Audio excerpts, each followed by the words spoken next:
Hello दोस्तों, स्वागत है आप सभी का आज क्लास में। तो आज आपके लिए कर रहे हैं क्लास 10th इंग्लिश का मॉडल पेपर, जो कि आपके लिए बहुत ही इंपॉर्टेंट होने वाला है। चलिए देखते हैं। यहाँ पे देखिए क्या दिए गए हैं, थोड़ा सा इंपॉर्टेंट जानकारी दी गई है, इनको आप पढ़ लीजिएगा। इसके आगे आपका पेपर स्टार्ट होता है। ये आपका रियल पेपर है, जो कि यूपी बोर्ड में हुआ है पिछली बार, समझ गए ना। तो आपके लिए बहुत ही इंपॉर्टेंट होने वाला है। एक एक क्वेश्चन आप एकदम ध्यानपूर्वक पढ़िएगा इनको, और कोई भी डाउट हो तो कमेंट बॉक्स में पूछ लीजिएगा। देखिए पार्ट ए में दिया गया, आपको पैसेज दिया गया है, ठीक है। इनसे रिलेटेड रखिए, आपको दिया गया है ना पार्ट ए, आपको ये पैसेज वर्क है। 1 से 3 नंबर तक के आपको क्वेश्चन इसी पैसेज से ढूंढकर करने हैं। आपने पैसेज पढ़ लिया होगा। उसके बाद देखिए ये 3 क्वेश्चन दिए गए हैं आपके, 1 2 3। बस इन्हीं तीनों क्वेश्चन को आपको पैसेज से करना है, ठीक है ना। ये देखिए पैसेज ऊपर लिखा हुआ है ना, इसकी मदद से आपको ये तीनों क्वेश्चन को करना है। चलिए यहाँ तक क्लियर हो गया। अब देखते हैं आगे क्वेश्चन नंबर 4 से। क्वेश्चन नंबर 4 क्या कह रहा है आपका, 4 से लेकर 8 तक। Choose the correct option, answer the following question. आपको देखिए दिए गए हैं क्वेश्चन नंबर 4 द ट्रेन, उसके बाद स्पेस दिया गया before I reach the station, इसके आपको बीच में फिल करना है, ठीक है। उसके बाद Mohan is taking rest, under, in, about, with इन, ठीक है। 4 ऑप्शन दिए गए हैं। एकदम ध्यानपूर्वक सारे पेपर क्वेश्चन को पढ़िएगा, क्योंकि आपके लिए बहुत ही इंपॉर्टेंट है ये। अब इसको रिवीजन ज़रूर करिएगा पेपर से पहले, क्योंकि इसके आसपास ही सारे क्वेश्चन पूछे जाएंगे और इसके बाहर कोई क्वेश्चन नहीं आएगा। यही क्वेश्चन तो नहीं आएंगे, पर इसके बाहर भी कुछ नहीं आएगा। इससे रिलेटेड ही सारे क्वेश्चन आने वाले हैं, ठीक है। आगे देखते हैं क्वेश्चन नंबर 9 और 10। Reading the passage given below, choose the correct answer the following question. देखिए फिर से आपका पैसेज आ चुका है। 9 और 10 क्वेश्चन आपका इसी से पूछा गया, पैसेज से। पैसेज आप पढ़ लेना यहाँ से यहाँ तक का, ठीक है ना। यहाँ तक पढ़ लिया आपने पैसेज को। अब देखिए ये देखिए क्वेश्चन दिए गए हैं आपके 9 और 10, ठीक है। चलिए ये आपके 9 एग्जाम, इसके क्या है ऑप्शन है A B C D, ठीक है। अब आगे देखते हैं क्वेश्चन नंबर 11 दिया गया आपको क्वेश्चन के 11 12 और 13। Choose the correct option, answer the following question. How much money did Lencho ask, ये तो आपको पता ही होगा किसके लेंचो को कितने रुपए की ज़रूरत थी, 100 पीसोस की, ठीक है ना। उसके according to Mendel what is the greatest wealth of the nation, ठीक है ना। सारे ऑप्शन हैं आपके दिए गए हैं, मिनरल, जेम्स, डायमंड और पीपल। क्वेश्चन नंबर 13 का रहा है why does Annie want to keep a diary, she has no close friend, she loves to write, she want to people to read about her letter, she like the idea of her it. चलिए हो गया यहाँ तक। Question number 14 और 15 दिया गया, read the given extract the choose correct option to the answer of the following. देखिए आपको देखिए पोएम दी गई है, इससे आपको क्या निकालना है, आंसर को निकाल के बाहर इसमें से लिखना है, ठीक है ना। क्योंकि देखिए पोएम से ही आपको आंसर यहाँ करना है। The tiger is attitude toward the visitor, किससे रिलेटेड है आपका बता देना है। चलिए क्वेश्चन नंबर 15 देखते हैं। 15 दिया what is the patrolling at night, ये आपके पोएम के ही दोनों क्वेश्चन हैं, क्वेश्चन नंबर 14 और 15, समझ गए। पोएम को पहले पढ़ लेना है, और आपको अधिकतर सारी को पोएम पढ़ के ही जाना है, और सभी के बारे में कुछ ना कुछ आपको जानकारी होना है, क्योंकि आपको देखिए एग्जाम में पोएम से ज़रूर क्वेश्चन आता है। क्वेश्चन नंबर 16 और 20। Choose the correct option, answer the following. Who was the thief of the story, the thief of the story is Hari Singh, Anil, Mangal Pandey, Suresh. 4 option दिए गए, जो भी आपका सही हो तो करेक्ट कर लीजिएगा। What is the tricky actual problem, ठीक है। Question number 18 what type of man was Griffin, किस तरह का आदमी था ये बताना है आपको Griffin. Ebright was born, Ebright कहाँ बॉर्न हुआ है, लंदन, ऑक्सफोर्ड, रीडिंग या लाइफ और। चलिए उसके बाद क्वेश्चन नंबर 20 का रहा है मटिल्डा ऑलवेज रिमेंड।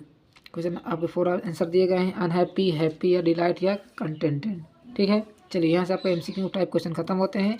अब आपका क्या हो जाए, रिटन पोर्सन आ चुका है। तो रिटन के लिए यहाँ जाते हैं पार्ट B पर। रीडिंग पोर्सन है आपका, read the following passage, answer the following. देखिए आपको फिर से पैसेज आ गया। देखिए पैसेज तो आपके 3 से 4 हो ही चुके हैं, फिर से ये पैसेज आ चुका है आपको। देखिए ऊपर से नीचे तक ये पैसेज दिया गया है, इसको अच्छे तरीके से पढ़िए, ठीक है ना।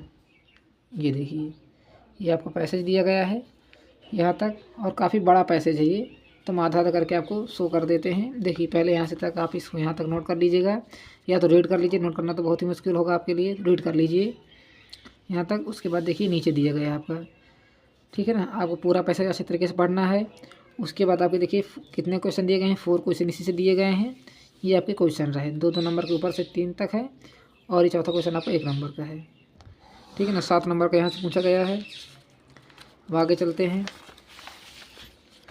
आगे देखिए क्या दी गया, राइटिंग।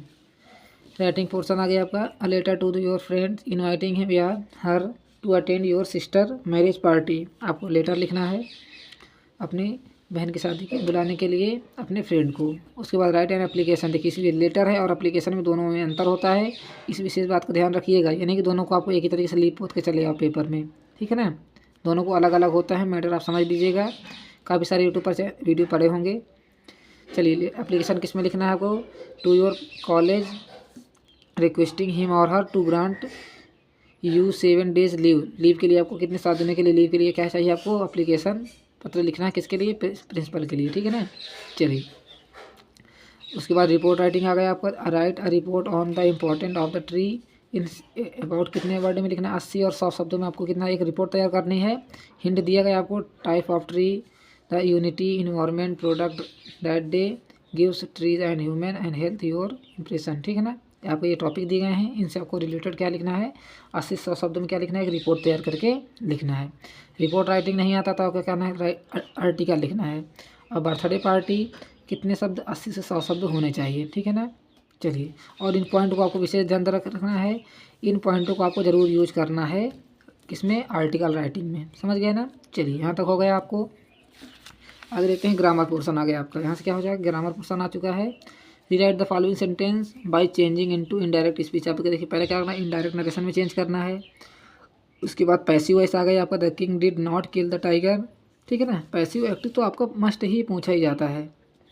उसके बाद पंचुएशन भी आता ही आता है। देखिए इंग्लिश का पोर्शन और हिंदी का पोर्शन हमेशा उसी तरह का पेपर आता है जिस तरह आपको बताया जाता है, बस क्वेश्चन अलग रहते हैं, पैटर्न वही रहता है हमेशा, समझ गए। उसके बाद ट्रांसलेशन आ गया। देखिए मैं कल अपने माता पिता के साथ बाजार जा रहा था, बहुत ही आसान ट्रांसलेशन। रास्ते में मेरा एक घनिष्ठ मित्र मिला, उसने मुझे अपने माता पिता के बारे में बताया, हम दोनों एक दूसरे के बारे में जानकर बहुत प्रसन्न हुए। बस छोटा सा ट्रांसलेशन इसको कर लीजिए।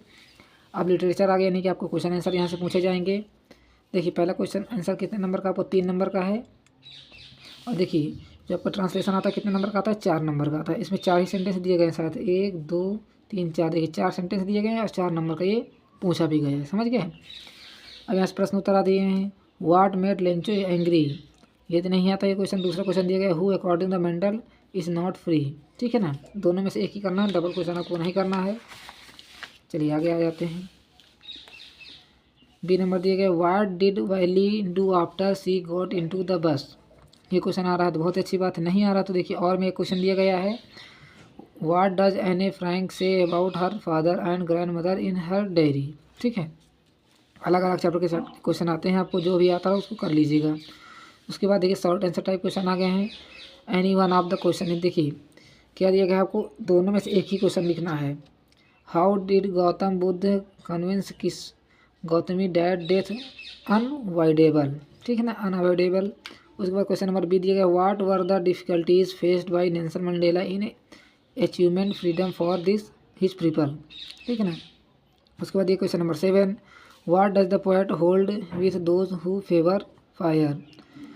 और लगा हुआ है दिया गया, right 4 line any poem prescribe in your syllabus. देखिए बहुत ही आसान क्वेश्चन दिया गया है यहाँ पर, आपको 4 लाइन को पोएम आती है और ऐसी पोएम लिखना जो आपके पेपर में ना आई हो। कुछ बच्चे क्या करते हैं, पेपर वाली पोएम को छाप देते हैं, उनको नहीं लर्न रहता है, उसमें नंबर आपको 0 मिलेंगे, ठीक है ना। क्वेश्चन नंबर 8 आ जाती है, देखते हैं क्या दिया गया है, right the central idea of the any one of the following. आपको इन 3 पोएम दी गई, इनमें से एक का आपको सेंट्रल आइडिया लिखना है। Tiger in the zoo, the stop snow on fire and ice, ठीक है। तीनों में से एक का कर लीजिएगा सेंट्रल आइडिया। 40 से 50 शब्द एक पेज में आपको लिख देना अच्छी तरीके से, बस हो जाएगा। उसके बाद देखिए फिर क्वेश्चन आंसर आ गए हैं, answer of one of the following. दोनों में से अगर ना आपको एक ही क्वेश्चन का आंसर देना है। फिर देखिए यहाँ पर भी दिया गया answer any one of the following. इन दोनों में से आपको क्या करना है, एक ही का आंसर देना है। चलिए सभी क्वेश्चन को आपने अच्छे तरीके से पढ़ लिया हो तो बहुत ही अच्छी बात है। कोई भी डाउट या कोई इसी प्रकार का पेपर आपको चाहिए तो कमेंट बॉक्स में बता दीजिएगा, उसको भी लाने का हम प्रयास करेंगे। चलिए मिलते हैं अगली वीडियो में, तब तक के लिए धन्यवाद।